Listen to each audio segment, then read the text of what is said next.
Hello friends, welcome to my channel. দেশ এবং দেশের বাইরে থেকে যারা আজকে আমার ভিডিওটি কন্টিনিউ করেছেন প্রত্যেককে gardener trips with Kamal YouTube চ্যানেলে স্বাগতম। তো ফ্রেন্ডস, আজকে আমি যে বিষয়টি নিয়ে আলোচনা করব, প্রায় শতভাগ ছাদ বাগানির এই সমস্যার মধ্যে পড়ে। এমন কোনো ছাদ বাগানি নেই যিনি এই সমস্যার মধ্যে পড়েনি। কখনো কখনো আমরা এই সমস্যার মধ্যে মারাত্মকভাবে পড়ে গেছি, কখনো প্রাথমিক অবস্থায় সিমটমে আমরা পড়েছি। তো ফ্রেন্ডস, আজকের এই সমস্যাটি নিয়ে আলোচনা হবে, অর্থাৎ আজকের সমস্যাটি গাছের পাতা পোড়া সমস্যা। এই গাছের পাতা পোড়ার সমস্যা কি জন্য হয়, কি কারণে গাছের পাতা পোড়া সমস্যাজনিত কারণ হতে পারে, এবং এর কারণ এবং তার সমাধান নিয়ে ভিডিওটি আলোচনা হবে। ভিডিওটি না স্কিপ করে কন্টিনিউ করবেন। তো আপনারা দেখছেন আপনাদের প্রিয় YouTube channel gardener trips with Kamal. ছাদ বাগানে বর্তমান প্রচন্ড হারে গ্রীষ্মের কারণে গাছের পাতা পোড়া, বিশেষ করে আম গাছের পাতা পোড়ার সমস্যা দেখা দিচ্ছে। আর এই পাতা পোড়ার সমস্যা মানে যে গাছের শিকড়ের সমস্যাজনিত কারণ, এটা কিন্তু নয়।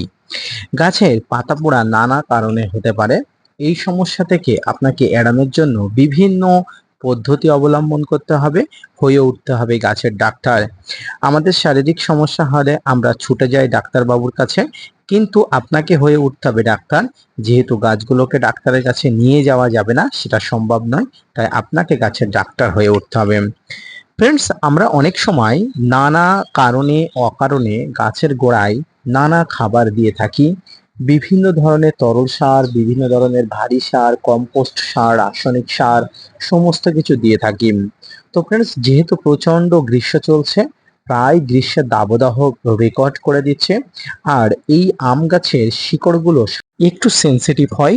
বিশেষ করে ছোট গাছের শিকড়গুলো খুব সেন্সিটিভ হয়। প্রচন্ড গ্রীষ্মের এখন সহ্য করতে হচ্ছে, পাশাপাশি গাছে প্রচন্ড পরিমাণ খাবারের চাপ, বিভিন্ন পরিমাণ রাসায়নিক সার, জৈব সার, তরল সার যদি আমরা এই সময় দিয়ে থাকি, তাহলে কিন্তু অবশ্যই সমস্যা হয়ে থাকে। ফ্রেন্ডস, আমরা যখন ছোট ছোট গাছ কিনে আনি, মাটি তৈরি করার সময় নানা খাবার দিয়ে থাকি, বিভিন্ন ধরনের জৈব রাসায়নিক সার দিয়ে থাকি। পাশাপাশি গাছ রোপণ করার কয়েক মাস পর থেকে আবার বিভিন্ন ধরনের খাবার দিয়ে থাকি। যেমন বিভিন্ন ধরনের খাবারের মধ্যে শিংকুচি, হাড় গুঁড়ো, ভার্মি কম্পোস্ট, বিভিন্ন ধরনের তরল সার, সবজির খোসা পচানো, সরিষার খোল পচানো, হাড় গুঁড়ো, নিম খোল, বিভিন্ন ধরনের তরল সার আমরা দিয়ে থাকি। ফ্রেন্ডস, সবসময় মনে রাখবেন, গাছে অতিরিক্ত মাত্রায় কোনো ধরনের নাইট্রোজেন ঘটিত সার আপনারা দেবেনই না। কারণ গাছে যখন অতিরিক্ত নাইট্রোজেন হয়ে যাবে, গাছের মাটি কিন্তু অত্যাধিক হারে নাইট্রোজেন সমৃদ্ধ হয়ে যাবে। আর এই নাইট্রোজেন সমৃদ্ধ হবার কারণে কিন্তু আপনাদের মনে রাখতে হবে, যে সমস্ত খাবারে নাইট্রোজেনের আধিক্য বেশি থাকে, সেই সমস্ত খাবারগুলো গাছের গোড়া থেকে একদম সরিয়ে রাখতে হবে। ফ্রেন্ডস, তার মানে এটা নয় যে একদম দেবেন না, একদম লিমিট বজায় রেখে আপনাকে দিতে হবে। এই নাইট্রোজেন ঘাটতির জনিত গাছের পাতা বিভিন্নভাবে পুড়তে থাকে। এর বিভিন্ন লক্ষণ দেখা যায়। গাছের পাতার ধার কিনারা বরাবর পুড়তে থাকে, গাছের মাঝ বরাবর ছোপ ছোপ দাগ হয়ে যায়, এবং প্রচুর পরিমাণ গাছের পাতাগুলো মড়মড়ে হয়ে যায়। এই পাতাগুলো কখনোই কিন্তু আর আগের অবস্থায় ফিরে আসে না। তাই বিশেষ করে গাছের পাতাগুলো এইভাবে পোড়ার আগে আপনাকে সাবধান হতে হবে। মাটিতে নাইট্রোজেনের পরিমাণ কমাতে হবে, নাইট্রোজেন সমৃদ্ধ সারের পরিমাণ কমাতে হবে। ফ্রেন্ডস, নাইট্রোজেন সমৃদ্ধ সার হিসেবে আপনারা অবশ্যই জানেন, শিংকুচিতে আছে অবশ্যই অল্প পরিমাণ, হাড় গুঁড়োতে আছে, পাশাপাশি সরিষার খোল গুঁড়ো, নিম খোল, পাশাপাশি বাদাম খোল, যেগুলো জৈব সার হিসেবে আমরা ব্যবহার করি সাধারণত, সেই সব সারে এমনও নয় যে নাইট্রোজেন ঘটিত সার দেওয়ার সঙ্গে সঙ্গে গাছের পাতাগুলো এইভাবে ফুটতে শুরু করে। এটি কিন্তু একদমই নয়। ফ্রেন্ডস, সবসময় মনে রাখবেন, এই নাইট্রোজেন ঘটিত সার দেওয়ার 2, 3 বা 4 মাস পর থেকেও গাছের পাতাগুলো এইভাবে ফুটতে থাকে। যেহেতু প্রচন্ড গ্রীষ্ম চলছে, আর গ্রীষ্মের তাপদাহর কারণজনিত এবং নাইট্রোজেনের প্রভাবজনিত কারণে আমাদের ছাদ বাগানের গাছের পাতাগুলো বেশি পরিমাণ পুড়ছে। তাই যে সমস্ত পাতাগুলো পুড়ে গেছে, সেই সমস্ত পাতাগুলোকে ভালো করতে যেমন আমাদের সঠিক ব্যবস্থাপনা নিতে হবে, তেমনি পুরনো পাতাগুলোর পাশাপাশি নতুন পাতাগুলো যাতে না পড়ে, সেদিকে আপনাদের ব্যবস্থা করতে হবে। এবার আপনাদের মনে হতে পারে যে মাটিতে নাইট্রোজেনের পরিমাণ বেড়ে গেলে আপনারা কি করবেন। ফ্রেন্ডস, মাটিতে নাইট্রোজেনের পরিমাণ বেড়ে গেলেই যে গাছের পাতাগুলো পুড়তে থাকে এরকম নয়। গাছের পাতাগুলো আরো বিভিন্ন কারণে পুড়তে থাকে, যেমন শিকড় পচা, অতিরিক্ত জল, গাছের গোড়াতে জল জমা, সানবার্ন প্রভৃতি কারণে পুড়তে পারে। তাই আপনারা অবশ্যই যথেষ্ট পরিমাণ লক্ষণবিধি দেখে গাছের পরিচর্যা করবেন। এবার আসি যে গাছের এই পাতা পোড়া সমস্যা হলে আপনারা কি ভাবে পরিচর্যা করতে পারবেন বা কি ভাবে পরিচর্যা করলে গাছের এই পাতা পোড়া সমস্যাকে আপনি রক্ষা করতে পারবেন। প্রথম যে জিনিসটা আপনাকে করতে হবে সেটি হচ্ছে গাছের যে পাতাগুলো পুড়ে গেছে সেই পাতাগুলো একদম ছেঁটে ফেলতে হবে, অর্থাৎ ফেলে দিতে হবে, এবং গাছটাকে যদি সম্ভব হয় শেডের নিচে আনার ব্যবস্থা করতে হবে। ধরুন আপনার কোনো শেডে আনার মতো কোনো ব্যবস্থাপনাই নেই, তাহলে আপনাকে কন্টিনিউয়াসলি জল স্প্রে করতে হবে গাছের গোড়াতে।